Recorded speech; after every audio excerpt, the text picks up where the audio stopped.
जय मसीह की। मसीह में मेरे प्यारे भाई और बहनों, मैं आपका भाई सूरज हमेशा की तरह आप सभी को एक बार फिर से सत्य की खोज में स्वागत करता हूं। तो चलिए हम शुरू करते हैं हमारे आज के बाइबल अध्ययन।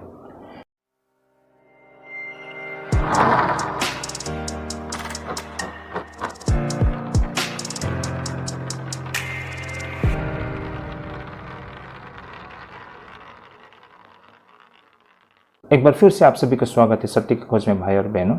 आज का जो हमारा बाइबल अध्ययन करने का रहेगा पहला कोरिन्थी 7 अध्याय 1 से लेके 7 पद तक रहेगा।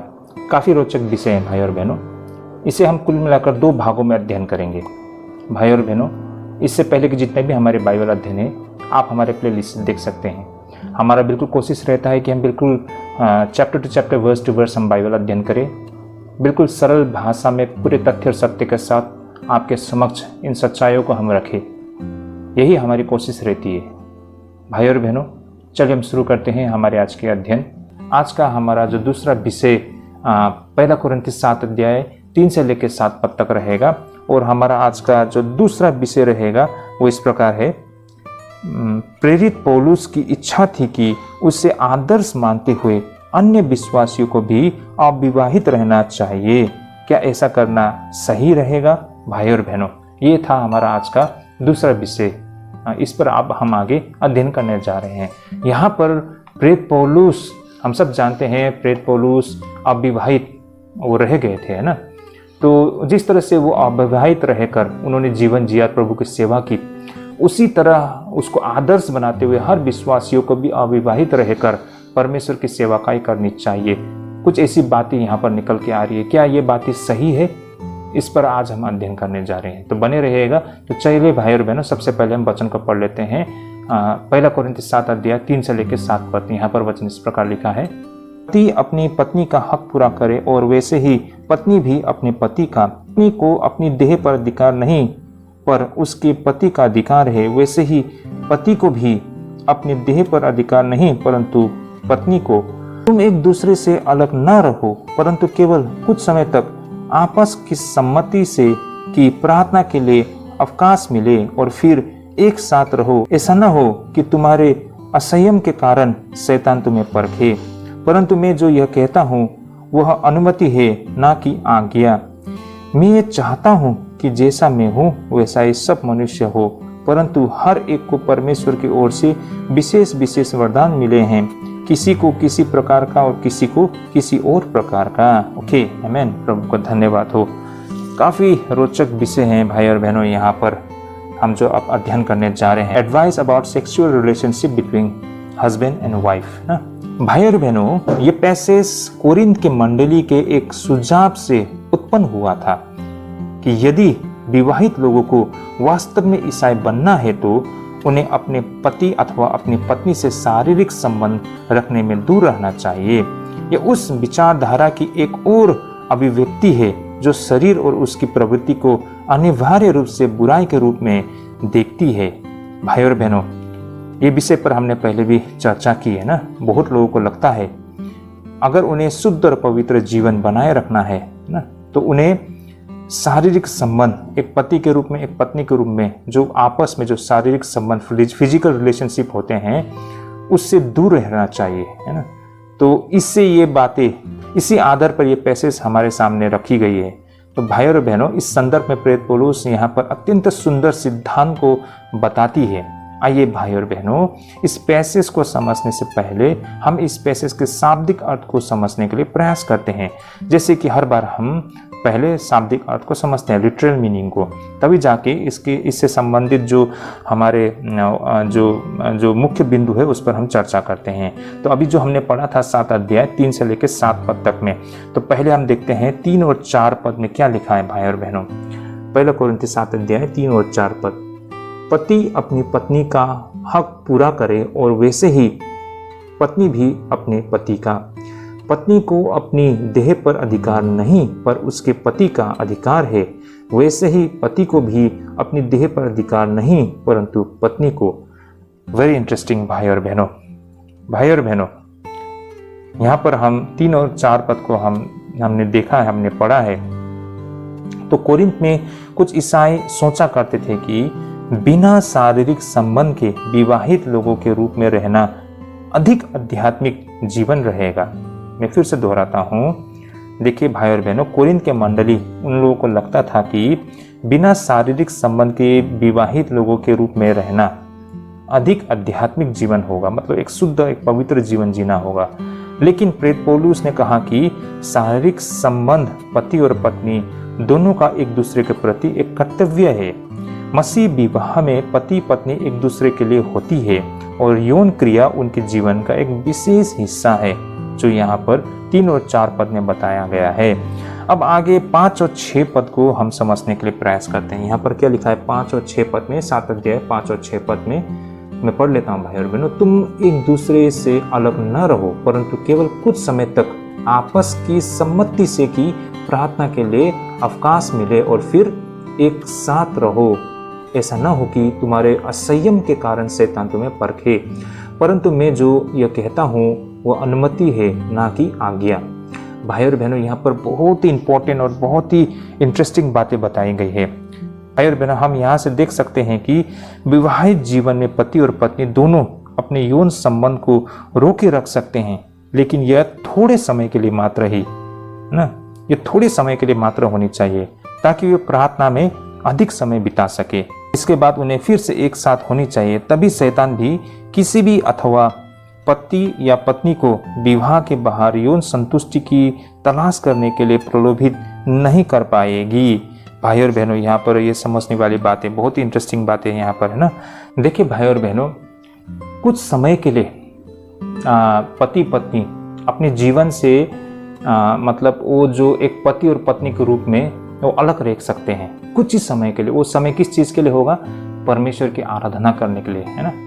देखिए ये बात बहुत ही सही है, क्योंकि हम परमेश्वर की जब आराधना करते हैं तो हमें बिल्कुल गंभीर होना होता है ना, और पूर्ण रूप से प्रभु को हमें अपने जीवन को सौंपना होता है। लेकिन क्या होता है, जब लोग विवाह कर लेते हैं ना, तो वो पति पत्नी एक हो जाते हैं और हर समय वो उसी तरह रहते हैं, जिस वजह से हो सकता है कि वो गंभीर ना हो। और कुछ समय में तो ऐसा भी समय आ जाता है कि उनके लिए, उनके पास परमेश्वर की आराधना करने के लिए बिल्कुल समय नहीं होता है। 24 घंटे में 1 घंटे भी उनके पास नहीं होता है। 24 घंटे में 1 घंटे तो दूर की बात, हफ्ते में 1 दिन 1 घंटे भी वो नहीं निकाल पाते हैं। वो अपने पति और पत्नी के लिए, एक दूसरे के लिए इतना व्यस्त हो जाते हैं कि परमेश्वर उनके लिए कोई मायने नहीं रखता है ना, उसके लिए वो समय ही नहीं निकाल पाते हैं। तो ऐसे में भाई और बहनों, एक पति और एक पत्नी को कुछ समय के लिए ये भूल जाना चाहिए कि वो मेरा पति या पत्नी है। मतलब इनफैक्ट पति पत्नी सिर्फ नहीं, सभी चीज़ों को, लेकिन इंसान के लिए सबसे ज़्यादा इम्पोर्टेंट उसके जीवन में उसके पति होते हैं या फिर उसकी पत्नी होते हैं ना। तो पहले शुरू उसी को अगर वो साइड में लगा देते हैं तो बाकी चीज़ों के भी वो मतलब एक साइड कर पाते हैं और अपने आप को मतलब पूर्ण रूप से परमेश्वर का आगे, आप परमेश्वर के हाथों में सौंप पाते हैं। परमेश्वर की आराधना पूरी गंभीरता से कर पाते हैं, और ये होना बहुत ज़रूरी है। लेकिन ये लंबे समय के लिए नहीं होना चाहिए, वरना फिर क्या हो जाता है कि हम प्रलोभन में फंस सकते हैं। और ये बातें हम सबको शायद ये बोलने वाली बातें लग सकता है, लेकिन भाई और बहनों, ये बहुत ही व्यवहारिक बातें हैं। हमने देखा है बहुत सारे भाई बहन लोग, है ना, विवाह करने के बाद कभी कभार ऐसे हो जाते हैं कि परमेश्वर के आराधना में इतना ललित हो जाते हैं कि वो सब कुछ भूल जाते हैं। अपने प्रतिदिन के जो कर्तव्य है, अपने परिवार को लेकर हो, अपने बच्चों को लेकर हो, अपने जॉब को लेकर हो, मतलब वन साइडेड हो जाते हैं। फिर इसका भी एक बुरा असर होता है। कुछ महिलाओं को मैंने देखा है ना, मतलब एक नज़र से देखे तो अच्छी बात है, अच्छा लगता है ना, क्योंकि उसने सारे भौतिक चीज़ को छोड़ दिया। इनफैक्ट अपने पति और बच्चों तक को भी उसको ध्यान नहीं देते हैं, उसको भी छोड़ दिया है। तो क्या हो जाता है, वो पति है ना, वो दुखी हो जाता है। अब वो तो उस स्थिति में नहीं आया है ना, तो वो बाहर अपने संगी, अपने साथी ढूंढना शुरू कर देते हैं और धीरे धीरे से उसका संबंध बाहर होना शुरू हो जाता है। एग्जैक्टली कुछ पति लोग के साथ में भी ऐसा होता है। तो ऐसा नहीं होना चाहिए भाई और बहनों, है ना।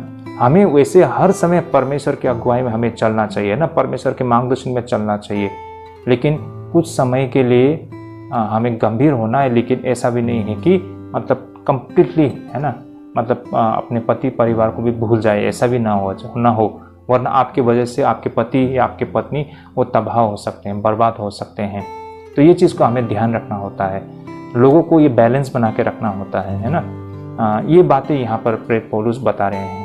और आगे भाई और बहनों, यहाँ पर प्रेरित पौलुस परमेश्वर की ओर से कोई आदेश नहीं दे रहा था, वो तो अपनी सलाह मात्र दे रहा था। तो ये बातों को भी हमें समझना होगा। अब आखिर में हम 7 पद में देखते हैं भाई और बहनों। 7 पद में क्या लिखा है? मैं ये चाहता हूँ कि जैसा मैं हूँ वैसा ही सब मनुष्य हो, परंतु हर एक को परमेश्वर की ओर से विशेष विशेष वरदान मिले हैं, किसी को किसी प्रकार का और किसी को किसी और प्रकार का। तो भाई और बहनों, यहाँ पर हम देख पाते हैं कि प्रेरित पौलुस की इच्छा थी कि ईसाई लोग, विश्वासी ईसाई लोग भी उसकी तरह अविवाहित रहे, लेकिन साथ ही उन्होंने ये भी माना कि हर व्यक्ति एक दूसरे से बिल्कुल अलग है। परमेश्वर से कुछ ही लोगों को उस अकेले रहने का उपहार दी गई है और बाकी लोगों को विवाह करने का उपहार दी है। तो भाई और बहनों, ये बातें बिल्कुल सत्य है। हर कोई इंसान अलग है और हर किसी को एक ही वरदान मिले ऐसा नहीं है। ये कुछ ही लोगों को ऐसा वरदान मिला होता है कि वो मतलब अपने आप को काबू रख सकते हैं, है ना। वो ताकत, वो हिम्मत, वो उसको प्रेरणा मिली हुई है जिस वजह से वो अविवाहित रहकर परमेश्वर की आराधना कर सकते हैं। लेकिन उसके देखा सीखी हर इंसान ऐसा कर सकते हैं ऐसा नहीं है भाई और बहनों, क्योंकि हर इंसान अलग है ना, उसकी बनावट अलग है, हर आत्मा अलग है भाई और बहनों। ये बातों को हमें समझना होगा। इसलिए प्रेरित पौलुस साथ में ये भी कहते हैं कि हर किसी को जो उपहार दिया गया है वो अलग अलग है।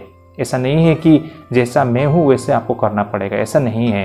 तो प्रेरित पौलुस चाहते तो हैं कि हर कोई उसे आदर्श मानते हुए उसी की तरह जीवन बिताए, है ना, लेकिन ये संभव नहीं है। ये बातें भी वो कहते हैं।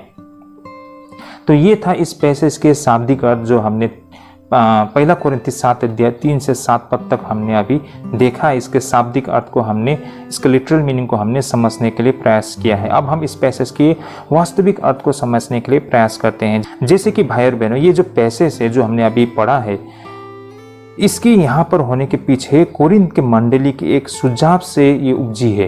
और वह सुझाव ये था कि यदि विवाहित लोगों को वास्तव में ईसाई बनना है तो उन्हें अपनी पति पत्नी से शारीरिक संबंध रखना बिल्कुल बंद करना होगा।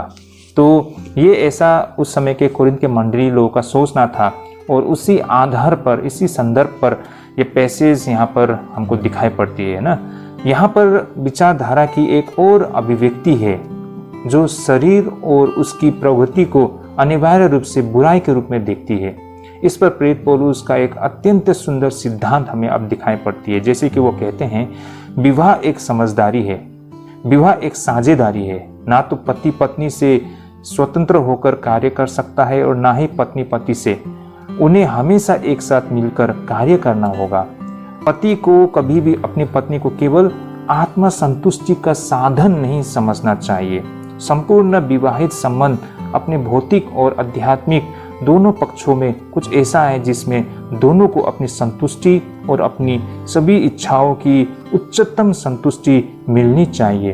भाई और बहनों, अनफॉर्चुनेटली संसार में ऐसे बहुत सारे पुरुष लोग होते हैं जो अपने पत्नी को मात्र अपने शरीर को संतुष्ट करने का एक साधन मात्र समझते हैं, है ना। वो अपने पत्नी से शारीरिक संबंध करता है, बस उसका काम निकल जाता है और पत्नी को वो एक साथी, एक संगी साथी उसके नज़र से वो नहीं देखते हैं, उसे छोड़ देते हैं। लेकिन दरअसल परमेश्वर ने पुरुष के लिए जो महिला परमेश्वर ने जो बनाई थी, ये महिला उसके संगी साथी बनने के लिए बनाई है ना। अब साथी का मतलब तो बराबर ही है ना। एक दूसरे से हम अपनी बातों को साझा करते हैं, अपनी सोच को, अपने विचारधाराओं को हम एक दूसरे को सहयोग करते हैं, एक दूसरे का ख्याल रखते हैं, है ना। एक दूसरे को सहारा देते हैं, एक दूसरे को हम प्रोटेक्ट करने के लिए प्रयास करते हैं और हमारा जो निर्णय होता है वो मतलब संयुक्त होता है ना। तो वास्तव में मतलब एक मसीह विवाहित जीवन कुछ इस तरह होना चाहिए था, है ना।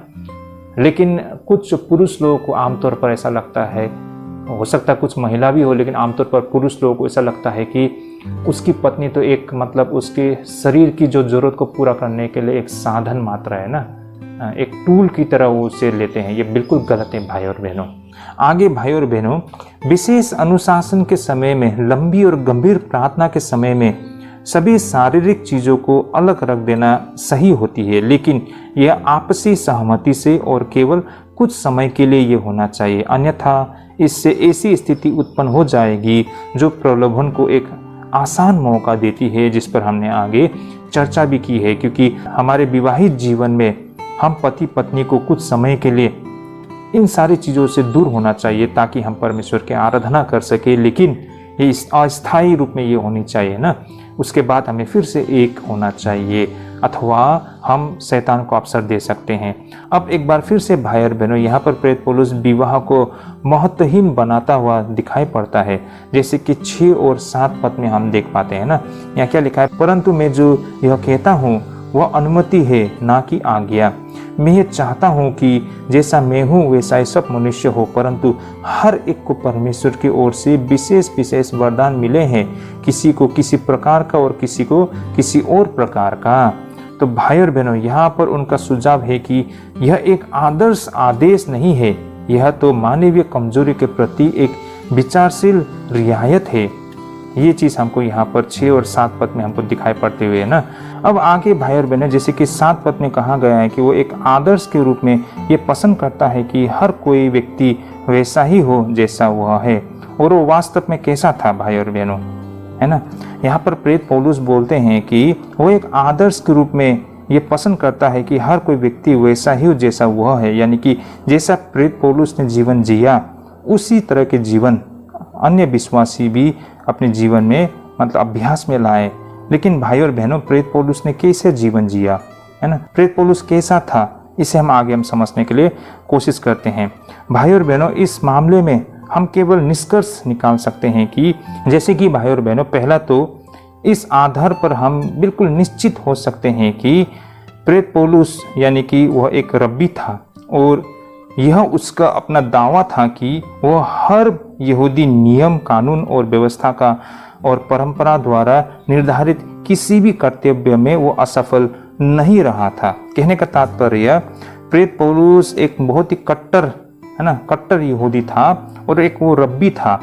यही कारण उनके द्वारा कोई भी ऐसी जो यहूदी कानून है ना, जो परंपरा है, उसको नहीं तोड़ा गया है। मैंने मतलब उन्होंने हर वो नियम को पालन करा है।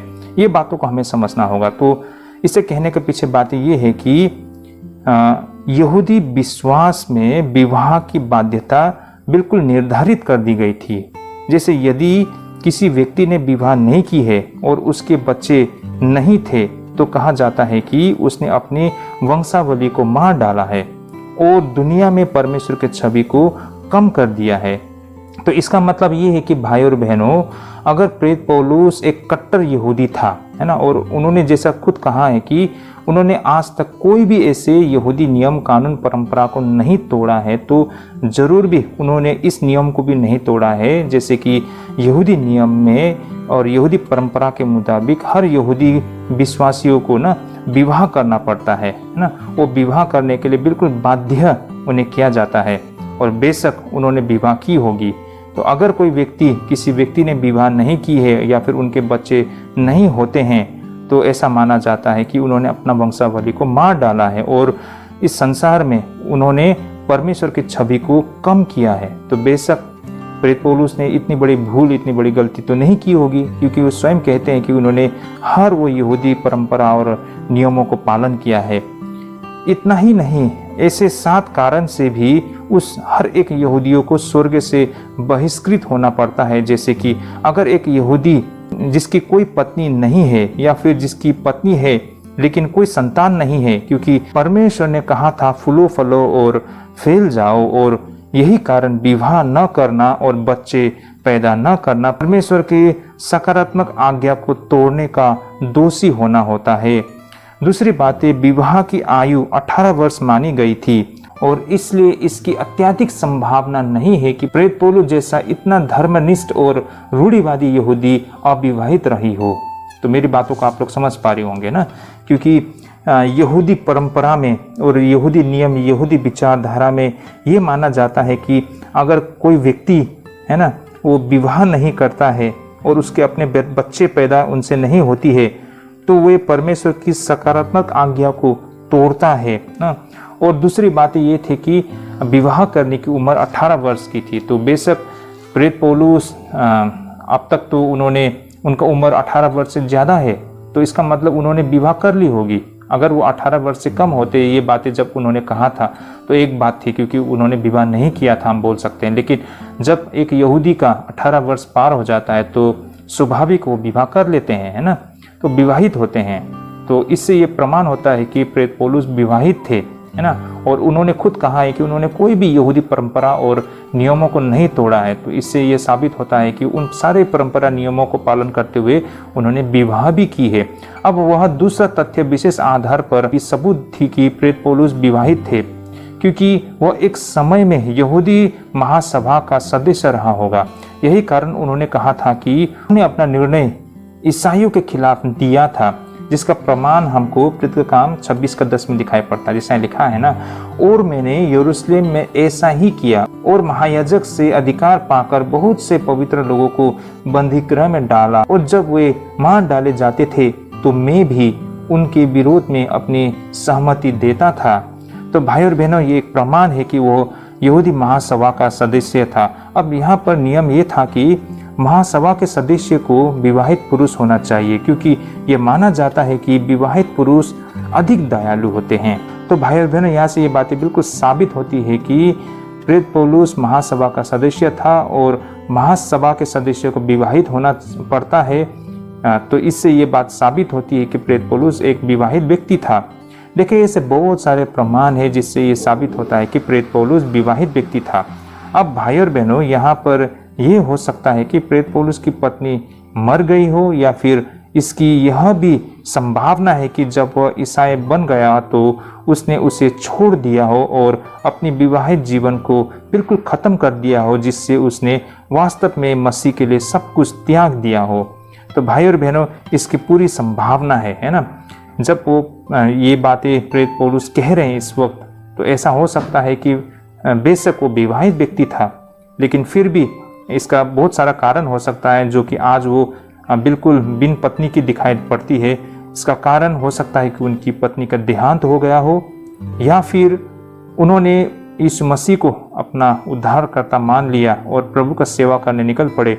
तो इस दौरान उन्होंने अपनी पत्नी को छोड़ दिया हो और अपने विवाह को ख़त्म कर दिया हो। तो हो सकता है कि वो विवाहित व्यक्ति हो, लेकिन इस कारण से आज वो मतलब अपने पत्नी के साथ नहीं रहती है, या फिर उनकी पत्नी नहीं है। इस तरह सभी घटनाओं में उन्होंने जीवन के उस पक्ष को हमेशा के लिए दूर कर दिया और कभी भी पूर्ण विवाह नहीं किया हो। तो भाई और बहनों, एक विवाहित व्यक्ति कभी भी यात्रा का वो जीवन नहीं जी सकता था जो प्रेरित पौलुस ने जिया था। अब यहाँ पर उनकी यह इच्छा थी कि सभी विश्वासियों को भी आदर्श के रूप में वैसा ही होना चाहिए जैसा जीवन उन्होंने जिया था। तो भाई और बहनों, यह इस तरह की विचार यह पूरी तरह से इस तथ्य से उत्पन्न हुई थी कि मसीह का दूसरा आगमन तुरंत होने वाली है, और इस तरह की विचार यह पूरी तरह से इस तथ्य से उत्पन्न हुई थी कि मसीह का दूसरा आगमन तुरंत होने वाली है। और इसलिए समय बहुत कम होने के कारण ये जो सांसारिक संबंध है ना, और ये जो भौतिक चीज़ है, इसे हम अपने जीवन में हस्तक्षेप करने की अनुमति नहीं दे सकती है। तो भाई और बहनों, प्रेरित पौलुस ने ऐसा क्यों कहा था कि जिस तरह उन्होंने, है ना, अपने जीवन को पूर्ण रूप से परमेश्वर की सेवकाई में अर्पण कर दिया है ना, और सब कुछ छोड़ दिया है, उसी तरह अन्य विश्वासियों को भी अपने जीवन में उनको आदर्श बनाते हुए उसी तरह के जीवन को जीना है। ऐसा कहने के पीछे उनका तथ्य ये था कि मतलब यीशु मसीह का आगमन जल्दी होने वाला है ना, तुरंत होने वाला है, और यही कारण जितना हो सके सांसारिक चीज़ों को छोड़ दे ना, भौतिक चीज़ों को छोड़ दे जो हमें परमेश्वर की सेवकाई करने में मतलब बाधा देती है। तो वो बिल्कुल इन सारी चीज़ों को छोड़कर जिस तरह सेवकाई कर रहे थे वो उसी तरह दूसरों को भी वो कह रहे थे, लेकिन साथ ही वो ये भी कह रहे हैं कि ये संभव नहीं है हर किसी के लिए, है ना। तो यही कारण भाई और बहनों, हमें इसे गलत तरीके से नहीं लेना चाहिए कि प्रेरित पौलुस इस तरह से कह रहे हैं कि लोगों को अविवाहित जीवन जीना चाहिए, है ना, बल्कि इसे हमें समझना चाहिए कि प्रेरित पौलुस ने ऐसा क्यों कहा था, किस संदर्भ में कहा था। अगर प्रेरित पौलुस को पता होती कि यीशु मसीह के आगमन में समय लगने जा रहा है, तो उनका जो सोच और उनकी सलाह बिल्कुल अलग होती है ना, इस तरह की बातें वो नहीं कहते। ये बातों का हमें समझना होगा। तो भाई और बहनों, ऐसा नहीं है कि प्रेरित पौलुस वास्तव में विवाह का अपमान कर रहा है, बल्कि यह है कि वो इस बात पर जोर दे रहा है कि मनुष्य का सारा ध्यान मसीह के आगमन के लिए तैयार रहने पर होना चाहिए। तो ये था भाई और बहनों हमारा ये जो दूसरा विषय जो हमने अभी अध्ययन किया है कि प्रेरित पौलुस की इच्छा थी कि उससे आदर्श मानते हुए विश्वासियों को अविवाहित रहना चाहिए। तो क्या ऐसा करना सही होगा? क्या ऐसा करना उचित होगा? बिल्कुल नहीं भाई और बहनों, क्योंकि प्रेरित पौलुस ने जिस संदर्भ में और जिस आधार पर और जिस सिचुएशन को वो आधार बनाते हुए बातें कही थी वो बिल्कुल अलग संदर्भ था भाई और बहनों। इसलिए हमें इसे बिल्कुल व्यवहारिक तरीके से लेना है। लेकिन एक बात यहाँ पर हमें बिल्कुल स्पष्ट होना होगा, चाहे हम विवाह करें या चाहे हम बिन विवाहित रहे और परमेश्वर की सेवा करें, हमारा एक ही मकसद है कि हम पूरे तन मन धन से इस बात पर जोर देना चाहिए कि मसीह का आगमन जल्द होने वाली है या कभी भी होने वाली है या फिर जब भी हो, हम हमेशा तैयार रहे। मतलब जब प्रभु लौटे तो हमको प्रभु मतलब बिल्कुल शुद्ध पाए ना, पवित्र पाए, इस तरह के जीवन हमें जीने के लिए प्रयास करना है ना। साथ ही ये विषय में इस अध्ययन में हमने ये भी समझा है कि एक पति और एक पत्नी को लेकर जो यौन संबंध होता है ये एक कर्तव्य है, एक जिम्मेदारी है जिससे हम मतलब दूर नहीं हो सकते हैं। पहली बात तो हम बिन विवाही रहना ये कोई आदर्श बातें नहीं है ना। इस दुनिया में आए हैं तो हमें विवाह करना होता है, ये भी परमेश्वर की इच्छा है ना। और विवाह करते हैं तो हमें इस विवाह को हमें निभाना भी पड़ता है, इसको लेकर हमारा कर्तव्य है हम अपने पति और पत्नी के प्रति वफादार रहे ना, और एक दूसरे से हम सब कुछ साझा करें और सहयोगी बने है ना, एक दूसरे का ख्याल रखें। ये एक मसीह विवाह का एक बहुत ही अच्छा और बहुत ही जरूरी सिद्धांत है जो प्रेरित पौलुस ने बताया भी है यहाँ पर। बात इतनी सी है कि प्रेरित पौलुस ने जो भी बातें यहाँ पर बताई है कि उसका सोच इस तरह था कि यीशु मसीह का आगमन तुरंत होने वाली है, यही कारण उसका जो सुझाव था वो अस्थायी था। लेकिन अगर उनको पता होता कि यीशु मसीह का आगमन आने में थोड़ा समय लगेगा तो उनका सुझाव कुछ अलग ही होता। तो ये बातों को हमें समझना होगा। इसलिए बाइबल अध्ययन बहुत ज़रूरी है भाई और बहनों। जैसा लिखा है, जैसा बताया गया, हम उसी तरह नहीं ले सकते हैं, क्योंकि यहाँ पर कही हुई बातें, इसका संदर्भ अलग अलग समय में अलग अलग चीज़ों के लिए होती है ना। इसलिए बाइबल अध्ययन करना बहुत ज़रूरी है, तभी जाके इसके पीछे के जो समझ होती है ना, इसके पीछे के जो विचार होती है उसे हम समझ पाते हैं। सो आई होप आज के अध्ययन हम सबके लिए ढेरों आशीष लेके आई होगी। ये जो 1 कोरिन्थ 7 अध्याय है ये बिल्कुल विवाह से संबंधित प्रश्नों पर आधारित है। इसलिए आने वाले कुछ हफ्ते हम इसी पर अध्ययन करने जा रहे हैं। कहने का तात्पर्य विवाह से संबंधित विषय पर अध्ययन करने जा रहे हैं। तो आप सभी हमारे साथ बने रहिएगा। तो ठीक है भाई और बहनों, आज के लिए हम यहीं पे स्थगित करते हैं। हमने जो सुना है प्रभु हम सबको ढेरों आशीष करें और मिलते हैं अगले हफ्ते कुछ इसी प्रकार के विषय को लेकर। प्रभु आप सबको ढेरों आशीष करे। जय मसीह की।